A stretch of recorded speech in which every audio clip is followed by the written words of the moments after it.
It is rather the same thing that is happening to the English language. It becomes ugly and inaccurate because our thoughts are foolish, but the slovenliness of our language makes it easier for us to have foolish thoughts.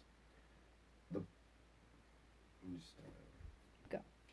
A man may take to drink because he feels himself to be a failure, and then fail all the more completely because he drinks. It is rather the same thing that is happening to the English language. It becomes ugly and inaccurate not because our thoughts are foolish, but the slovenliness of our language makes it easier for us to have foolish thoughts. The point is that the process is reversible. Modern English, especially written English, is full of bad habits, which spread by imitation and which can be avoided if one is willing to take the necessary trouble.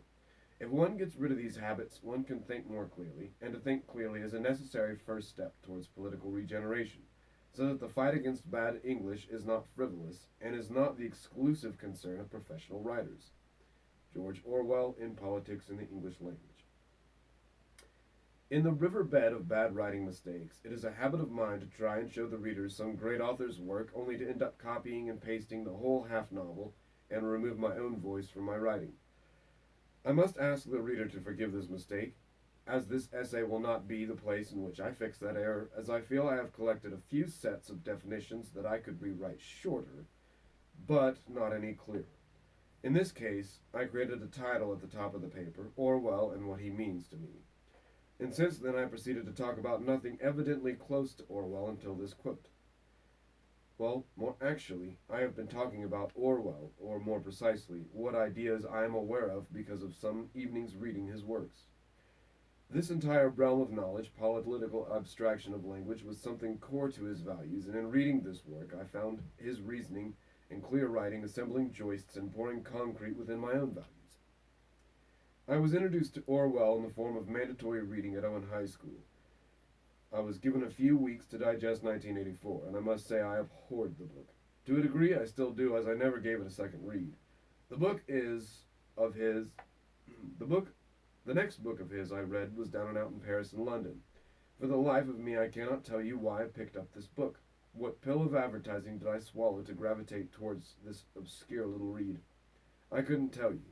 If I had to fabricate a guess, it was perhaps the political climate of the time. I was first beginning adult political action. For Bernie Sanders, I was going to meetings, giving phone calls, and distributing pamphlets across college campuses and neighborhoods.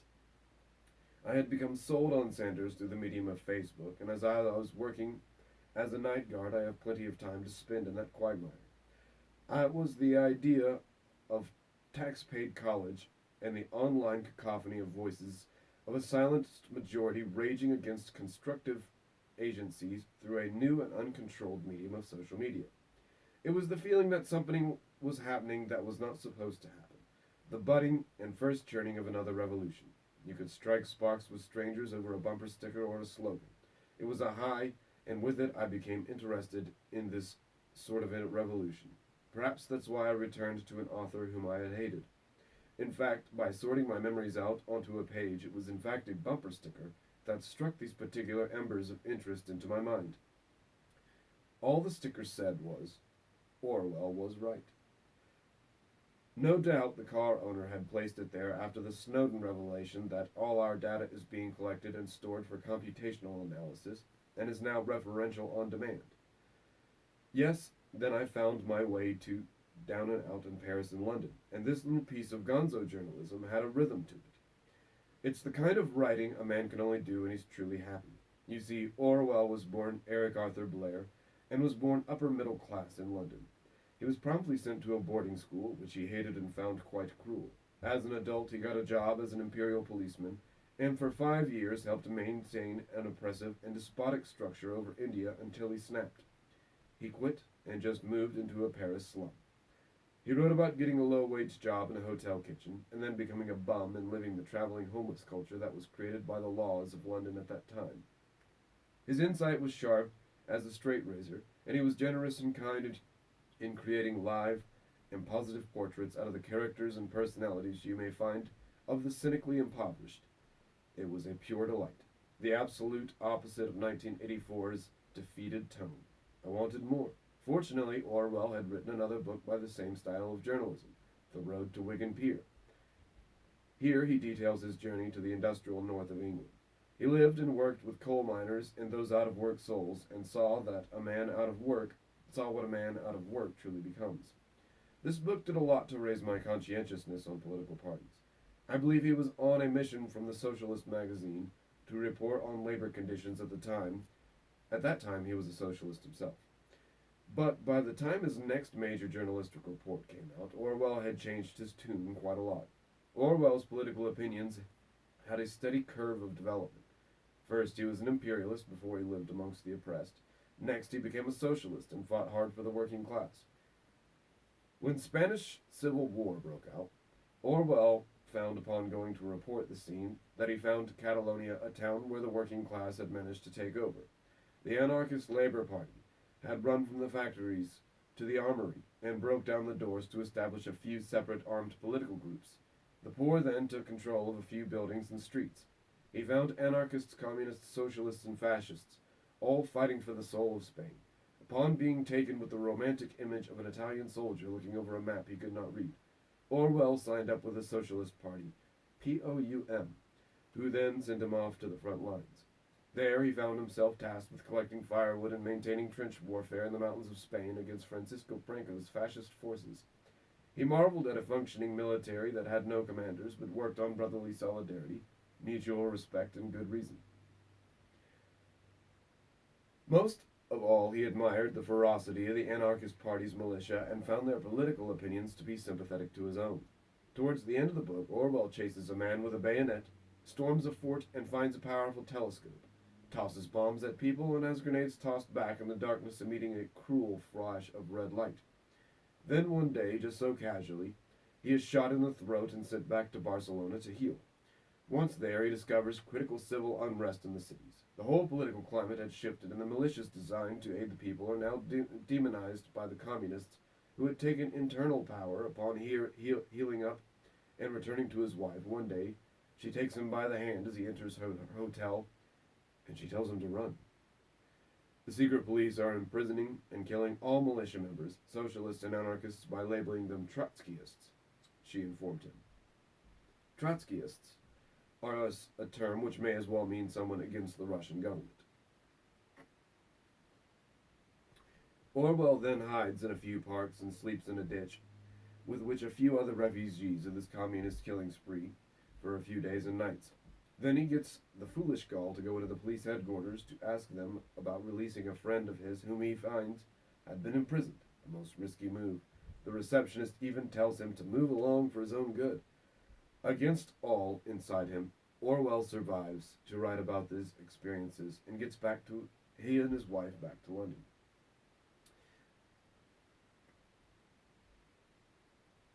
To quote Orwell again, the Spanish War and other events in 1936 to 37 turned the scale, and hereafter I knew where I stood.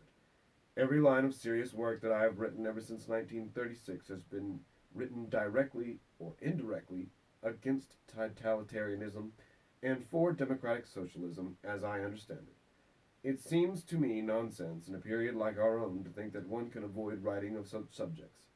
Everyone writes of them in one guise or another. It is simply a question of which side one takes and what approaches one follows. And the more one is conscious of one's own political biases, the more chance one has of acting politically without sacrificing one's aesthetic and intellectual integrity. Orwell on Why I Write.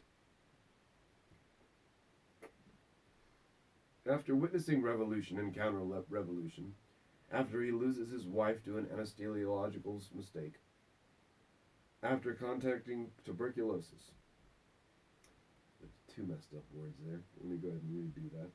After witnessing revolution and counter-revolution, after he loses his wife to an anesthesiologist's mistake, after contracting tuberculosis, Orwell admitted Orwell admired the dead anarchists the most for having seen more of the light from the beginning than he had thought to. Orwell pours his life lessons into his two most famous books, Animal Farm and 1984. His most depressing works are his last and most well known. I wish his essays were more famous. He is certainly one of the best journalists I've ever read.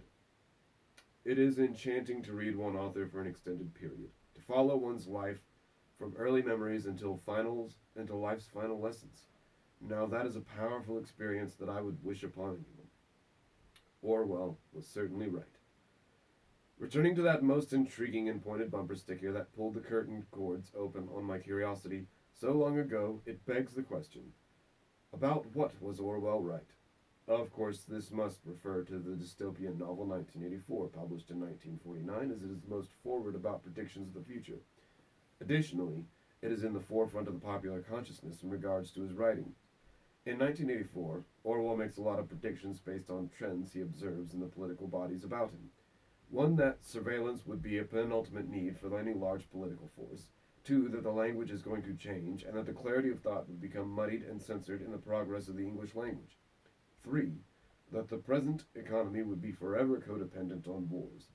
Four, individualism and independent thinking would become criminal acts. 1984 is an idea book, much like Lord of the Flies and Atlas Shrugged, in that in that regard, an idea book can only be as good as their ideas. After hearing that the United States, Great Britain, and Soviet Russia held a conference in at Tehran in Iran, and there Roosevelt, Stalin, and Churchill deliberated on splitting up the population into zones of influence. Orwell then wrote that dynamic into this book. Given these ideas and his history with politics and wars, Orwell, whilst fighting the tuberculosis that would claim his life, wrote this under labor of dying. In 1984, the world is divided into Oceania, Eurasia, and East Asia. They all fight one another to keep the people in a sense of danger and urgency.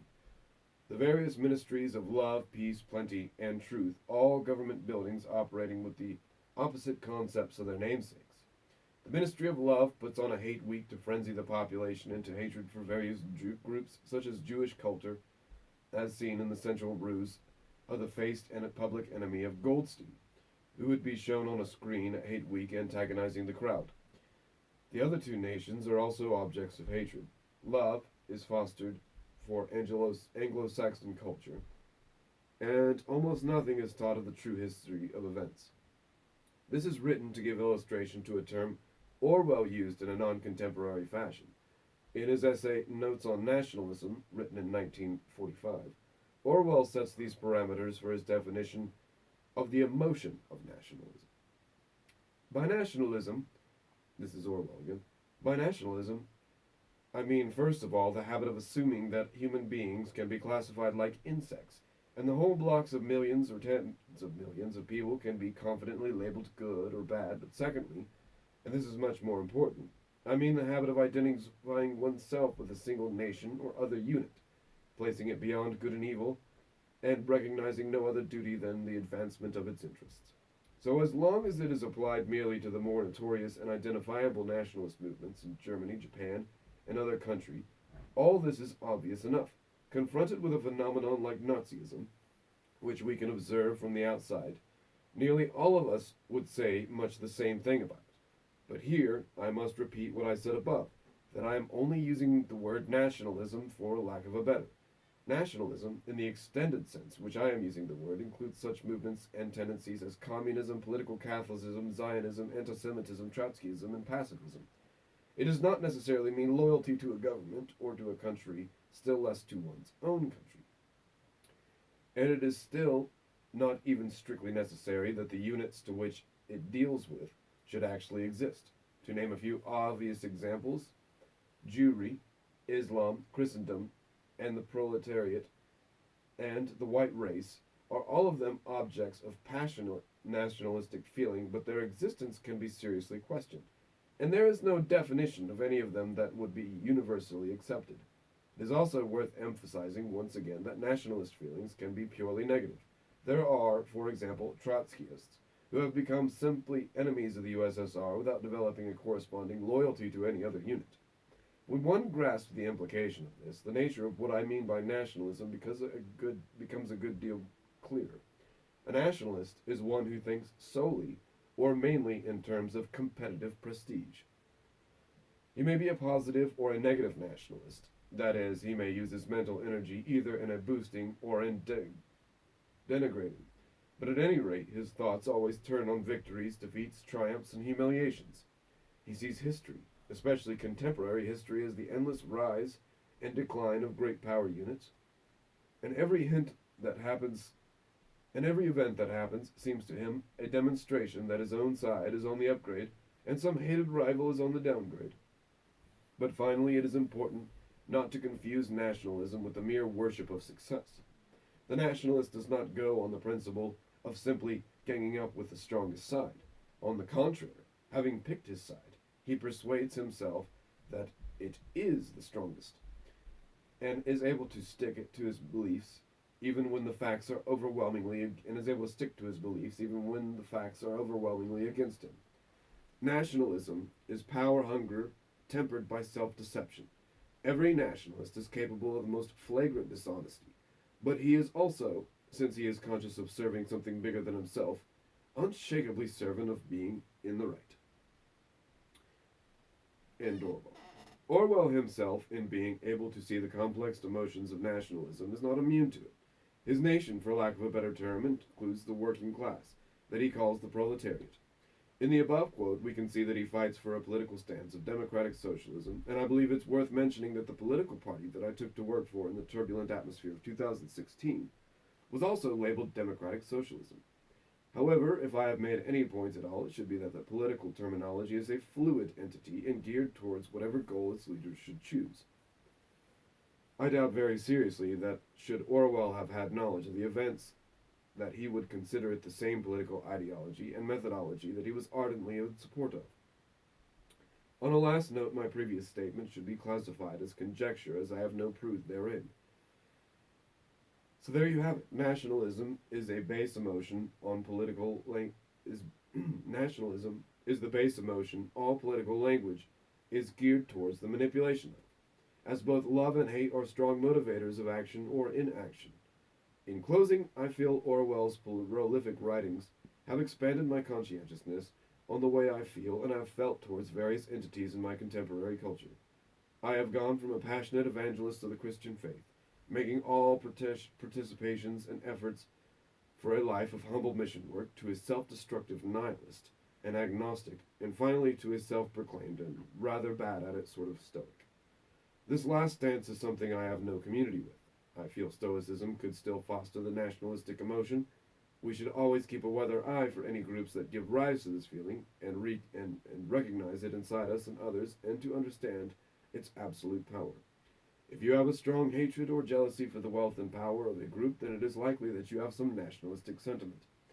It is most critical to be aware of our own biases for majorities, minorities, sexual orientations, religious ideologies, income levels, education levels, races, and nations. You cannot simply get rid of these feelings by conscious thought, but in being aware of them, you may make some progress in reasoning beyond and above them. The emotions of nationalism are the driving force of all political action, and are undoubtedly necessary therein. Regardless, we need to keep facts in the forefront of our minds, especially when they are uncomfortable or unsympathetic to your gut feelings towards a certain group. This takes a powerful moral effort, and is not accomplished without hard internal work. This essay is not to argue that we need to keep out of politics. I feel some causes are objectively better than others, but most all politics are furthered by equally bad means. Being aware of this, and struggling against our own biases, is true progress for any individual, and I do not know if that fight can be won, but it should nevertheless be undertaken, and with great pains and awareness of reality outside our own lives, brought about by independent research. If I have interested you in Orwell, I would recommend 2 additional essays for light reading on this most interesting renegade intellectual. Why I Write and Politics on the English Language. The other sources of this work are as follows: Notes on Nationalism, 1984, Down and Out in Paris and London, The Road to Wigan Pier, and Homage to Catalonia. And essay.